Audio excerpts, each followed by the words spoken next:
Support for Arkansas Week provided by the Arkansas Democrat Gazette, the Arkansas Times, and Little Rock Public Radio. And hello again, everyone, and thanks very much for being with us. Monday begins Red Ribbon Week. It's a period designated by both the treatment and enforcement communities for a studied consideration of substance abuse. It crosses every demographic line. It knows no boundaries, substance abuse. And with every day grow the odds that everyone in Arkansas will know someone, some family, who has lost a relative or friend or significant other. The economic loss to illegal or abused drugs runs into the billions annually. The emotional toll, of course, simply cannot be measured. The lives lost can be quantified. In the latest 12-month reporting period, almost 700 Arkansans fatally overdosed, almost 2 every day. Joining us to update the situation, State Drug Director Tom Fisher.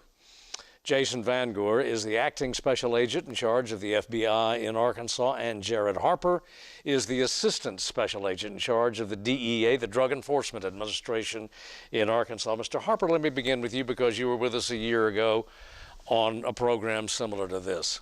Has anything in the previous 12 months changed for the better? I'll tell you, we're still living in the most dangerous times in law enforcement in my 27-year local and federal career.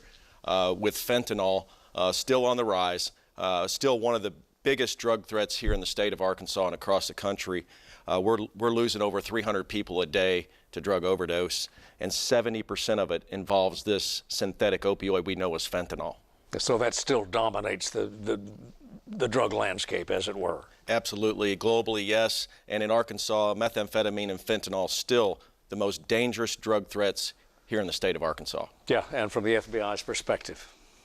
Yeah, we would agree, and we're seeing the overdose deaths, and what we're realizing as we look at this is it's not just a law enforcement problem. We can't arrest our way out of this. Certainly we need to hold people accountable who are responsible for deaths, but we need to work with the drug director's office and with the Department of Education, with schools, and with the community to tackle this problem. We recently looked at prescription rates from 2015 to 2022. Prescription rates in Arkansas have dropped 39%. During that same time period, opioid deaths have gone up 189%. So this is not just a medical community problem. One thing of note, though, Arkansas has one of the lowest rates of deaths from prescription opioids of any of the surrounding 7 or 8 states. So we are making an impact, but we're not doing enough. Yeah, but those two lines are... Yeah, it certainly shows what we believe, that we can't just address this with the medical community, or just with education, or just with community outreach. We need a whole of community or a whole of society approach to tackling this problem. That's why Red Ribbon Week is so important to us. It gets us in the schools. Last year we were in 149 school districts, reached over 40,000 students with our video Chasing the Dragon. This is a video that the DEA and us made together a few years ago, and it chronicles the lives and oftentimes deaths of opioid addicts, giving a real-life view of what it means to be addicted to this drug. Yeah, Tom Fisher, the synthetics still dominate. It does. It does. And the conversation currently is predominantly covered by fentanyl, right? But what's next, and what's scary for us, is to identify the new and emerging drug trends, the things that are more potent than fentanyl, which are synthetic analogs of fentanyl, nitazines. We've seen them in the state of Arkansas. We also see other analog fentanyls in the state of Arkansas. So this illicit market and the synthetic market is still what I would consider a public health emergency for Arkansas. Yeah, but we are, either through awareness, legislation, whatever, we are saving lives. Lives are being saved anyway that would have been lost in previous years, previous months for that matter.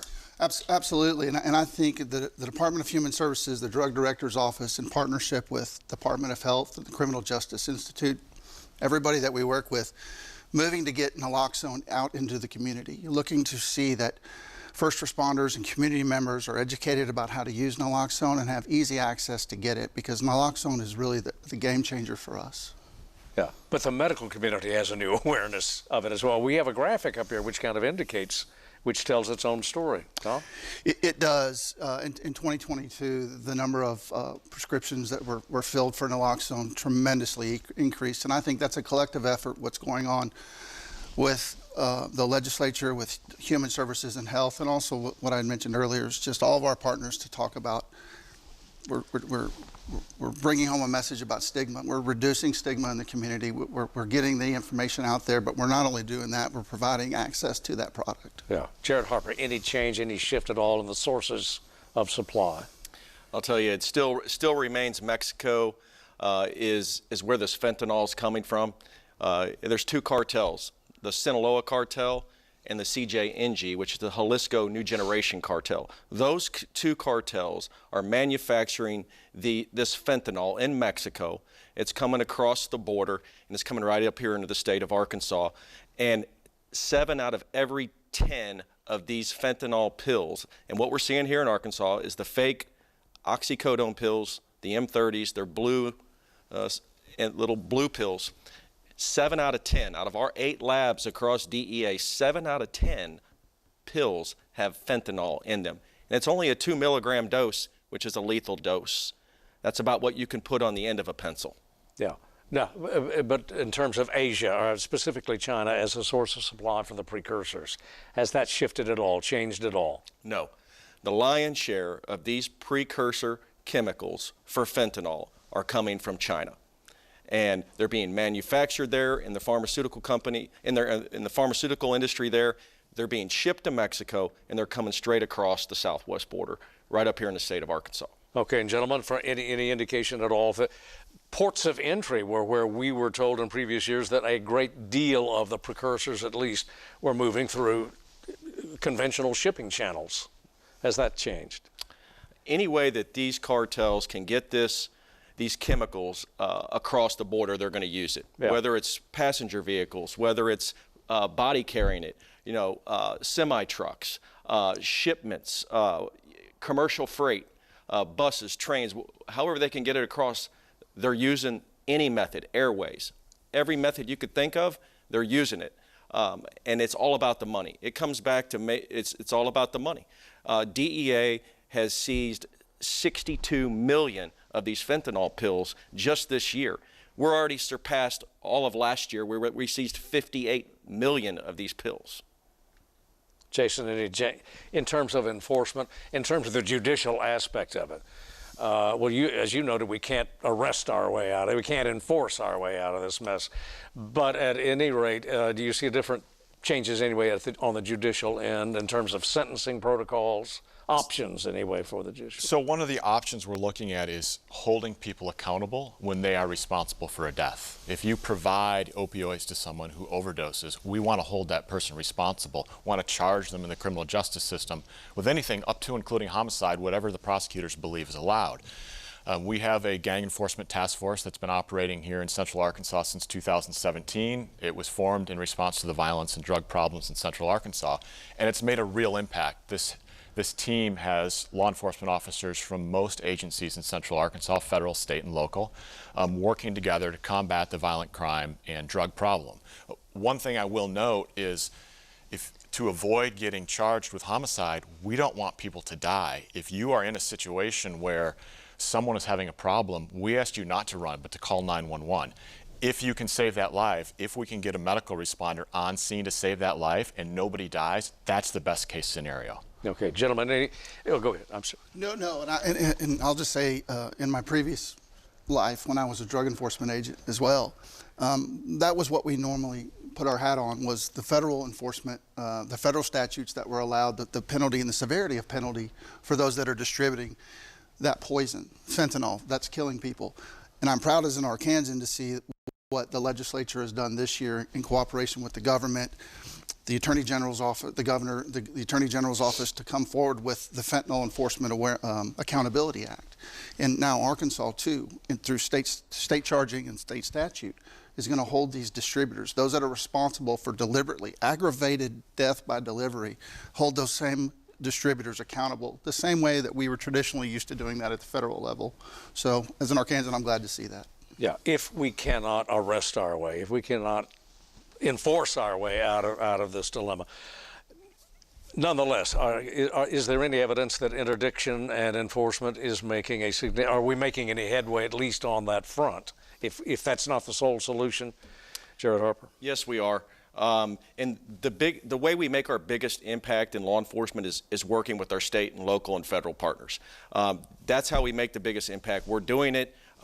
DEA has launched Operation Overdrive. We're in phase 3 of that right now, where we've arrested up until this date, since the beginning of the year, over 50 people in this state that are actually involved in this fentanyl opioid trade, and we haven't stopped. And we're working with our partnering with Little Rock PD, and we have 31 other state and local agencies that we work with on a daily basis. So we are making an impact, and it's going to be a relentless pursuit. We will not stop. And from the Bureau's perspective, other statutes involved too, and not just drug enforcement per se, but conspiracy and other aspects of the criminal code. Conspiracy, wire fraud, traditional white-collar offenses, anything we can do. Taxes, whatever it takes, anything we can do to stop the distribution, to stop the drugs from coming into the state, and to interdict them once they're here. There's no boundaries on that within the law. We're going to work together as a community, as a law enforcement community, and as a community at large to tackle this problem. Yeah. Is there a message that you gentlemen, primarily you're in enforcement, is there a message that you would offer Arkansas on this particular Red Ribbon Week? Tom, we'll begin with you. I will. I want to echo just a little bit on what Jason had mentioned and Jared as well. And that was what I think the viewers need to know in the state of Arkansas is that Arkansas is a very unique state. I've had the opportunity to work across the country like these gentlemen and see the ability for our federal partners, our state and local partners, the partnership we have with the Department of Public Safety and Secretary Hagers. They really work well together in the purpose of prosecution, but also education and awareness. And that's not really what happens across the United States, unfortunately. And I think we're very fortunate to have that in the state of Arkansas. But on the heels of Red Ribbon Week, this is really an opportunity for us to get out in front of, and I think the most at risk in Arkansas are those, junior high school to college age students that we are seeing an increase. That's one population that we've seen an increase over the last 2 years on overdose deaths in. And we want to let them know the severity and the danger of one pill can kill, and that recreational drug use is no longer a safe use. Yeah. We want to be on platform with everybody here on the table. Wish we had more time. We've got to end it there. We're simply at time. Gentlemen, thank you for coming in. Thank you. And we'll be right back.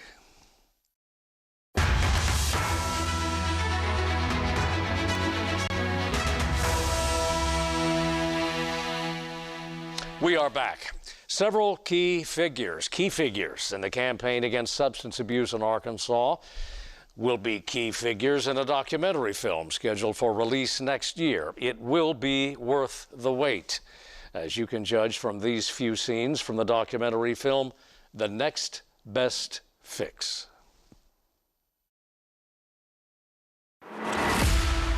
Airplanes were coming in with loads of cocaine into Arkansas at our rural airports.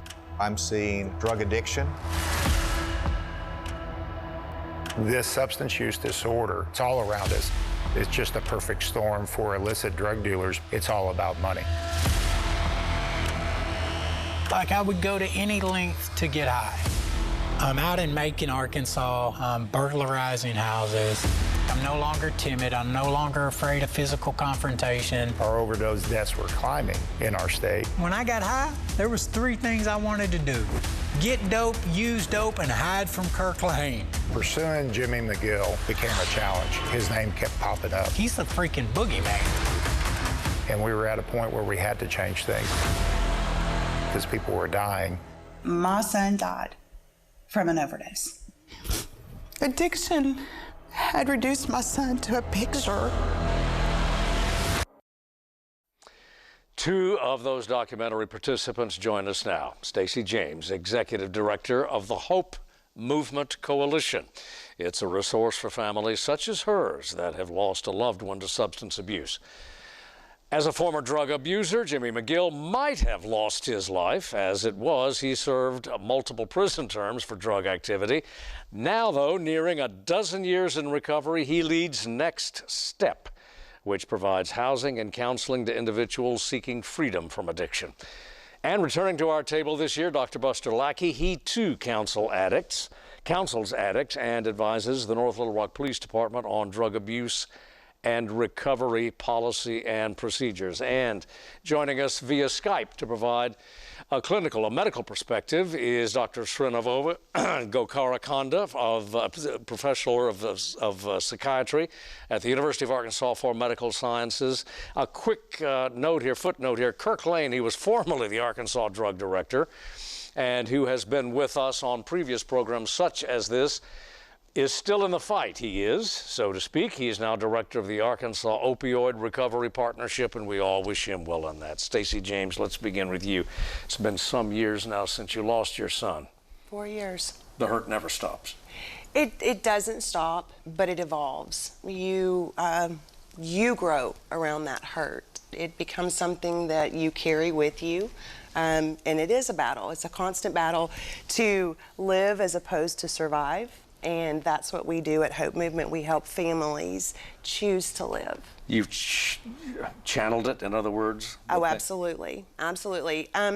You know, with so many Arkansans that struggle with this disease and the number that we've lost, I knew Hagen wasn't alone, which meant I wasn't alone. And so losing him helped me find my purpose. And that's how I channel this grief and this pain.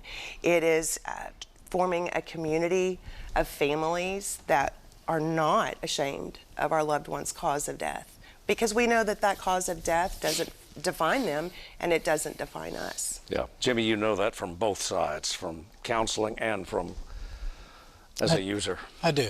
Yeah. I do, absolutely. So for me, I stayed in the shadows and didn't ask help for a long time because of the stigma that Stacey was talking about. Their recovery wasn't as broad as it is now. It wasn't as loud. It wasn't as obvious. We didn't know that there was a solution for a long time. And that's the main reason that I am as loud with my personal recovery as I am, is the louder we get, the less people suffer in silence. For you, what was the trigger? What was the threshold? What pushed you into recovery? What led you into recovery? Pain and desperation. I was at a point in my life where I, tried to successfully reenter society from incarceration multiple times. I had tried to find sustainable recovery, and I never could until the last point of incarceration where I successfully reentered society. But something really simple took place that last time. I was offered services. Never before had I been offered services, right? Like I would come home, I would go to the same place, I would do the same thing, I would get the same results. But the last time, instead of going home back to that old toxic environment, I found myself in an atmosphere of recovery where a community of people just like me had authentically found a way to recover from returning to substance use. Yeah. And from that moment on, my life changed. And it's approaching 9 years since I've done any kind of mind or mood altering substance. Yeah. Buster Lackey, the availability of those services. In the month since you were at this table with us before, is it more available? Are those services more available? We're always trying to develop more services. I mean, of course, Arkansas has options. Maybe I should say. Yeah, Arkansas has a shortage of mental health professionals that specializes in alcohol and drug abuse treatment, and I think that they're out there. We just got to find them and get them accessible to the level of care that the people that's coming into the services need. You've got to create a whole new ID for people that are willing to come into treatment. They can't have the old self. They've got to change. So a lot of the services, like Jimmy runs and some others, that's what they're doing. They're bringing these people in to give them a new ID, to give them a new life. And by doing that, we're helping them change everything that they ever knew. Well, the possibilities that Stacey James and that Jimmy offer, that they represent, that they embody, why not more? What's missing here? Money, commitment? I think that we have the schools that are graduating the students, but they tend to go out of state because it's more money out of state than what Arkansas starts our counselors and therapists off at. Dr. Gokarakonda, your comments on this, please. Your thoughts. So, like the previous speaker said, that we have a lot of shortage of substance abuse doctors that provide care for substance abuse. And especially in Arkansas, a rural state, we have a severe need for specialists that provide substance abuse care. So we at UMS have substance abuse providers that provide buprenorphine, that provide naltrexone for substance abuse disorders. So we are excited to start a new program at UMS in collaboration with Arkansas Children's Hospital. This is a program for young adults and adolescents aged 12 to 21. And this program will provide a comprehensive assessment of treatments for adolescents and young adults with substance use. And we're also planning on reaching the community by raising awareness about substance abuse and also provide prevention efforts to enhance the prevention efforts by also increasing the screening in primary care providers' clinics across the state. And we also want to educate the teachers in identifying this in schools. And there is a lot of stigma, like in the previous speaker said, there's a lot of stigma around this. So substance abuse is a chronic disease, like any other disease, like hypertension, like diabetes. So we need to treat this chronic disease. It's a long-term treatment, and we have to provide these treatments consistently, and removing stigma around this will help providing these treatments. And all the mental health providers and substance abuse treatment providers in the state provide this service. So we have to remove the stigma to encourage people to receive these treatments. Stigma, Stacey James, is still the big stumbling block for a lot of people. Oh, absolutely. Anyone that is touched by this disease is touched by stigma. There's a common misconception that this is a moral problem, or that these are bad people, that this is a choice. And just say no. Absolutely. And honestly, that's just not understanding the disease itself, because it is a disease. When Hagen was struggling, he was less than. He was one of those people. Yeah. That's how society saw him. And as a result, that's how he saw himself. Once we lost him, that stigma and the way it treated our family and other families is we can't talk about it. So the casseroles, the comfort, the condolences are not there because we just can't talk about addiction. We can't talk about drugs. And ultimately, for families that are grieving, it's detrimental to their grief. And many, many times, isolation is deadly, whether you're struggling with the disease or you've lost someone to the disease, because that silence keeps you from healing. It keeps you from getting to a place of acceptance. It keeps you from reaching out for help. And many, many times, excuse me, we see multiple members of families lost to this disease because of stigma. Yeah. Jimmy McGill, you didn't much like yourself in the old days. I did not. I was very ashamed. Addiction is a shame-based disease, right? Like, it is the person living in addiction is ashamed, the friends, the spouse, the children, everybody is ashamed, and shame is a killer, right? So when I think of the stigma of substance use disorder, the stigma itself takes as many people to the grave as the actual disease does. And for a long time, I was not okay with Jimmy. And so I turned to a substance, and I used and abused chemicals for 23 years because I didn't like myself. And I was afraid to ask for help because of the judgment and the shame that came with asking for help. Buster Lackey, working with both law enforcement and counseling users. Is that stigma beginning to fade? I mean, we've heard so much about it. I mean, do you Is our recognition of this issue as a disease, is it growing? I mean, we're recognizing it, but the stigma's still there. Just like Stacey said, you know, it's the elephant in the room. We don't talk about it. Everybody knows that your son or daughter has got this problem, but no one talks about it. We tiptoe around this subject. And, you know, in the law enforcement world, you know, we're arresting the same people over and over. Jimmy's proof of that. You know, we've over and over, you just keep going back to the same thing and getting arrested. So one of the things we're looking at is starting a police referral program so that you can walk into the City of North Little Rock's Police Department, tell us that you've got a problem, turn in whatever drugs you have, and we will take you to treatment. The law was changed this year, so law enforcement can now transport people instead of to jail to a treatment facility, and we want to capitalize and use that. What's happening in North Little Rock there? Can that be applied to other departments? Is that being applied to other law enforcement agencies? So a few seconds remaining. Yeah, other agencies does have it around the United States. It's relatively kind of a new program. We've got a couple other programs, agencies that do that in Arkansas. I think it's only like 3 counting North Little Rock. So in other words, intervention at the enforcement portal. Yeah. Absolutely. All right. We have to end it there because we're simply out of time. Thank you all very much, Dr. Tu, at UAMS. But thank you all for participating in the program. Come back again soon. We'll come back to the subject.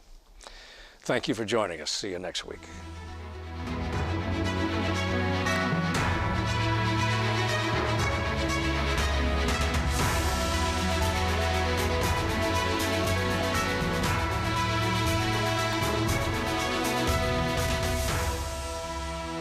Support for Arkansas Week provided by the Arkansas Democrat Gazette, the Arkansas Times, and Little Rock Public Radio.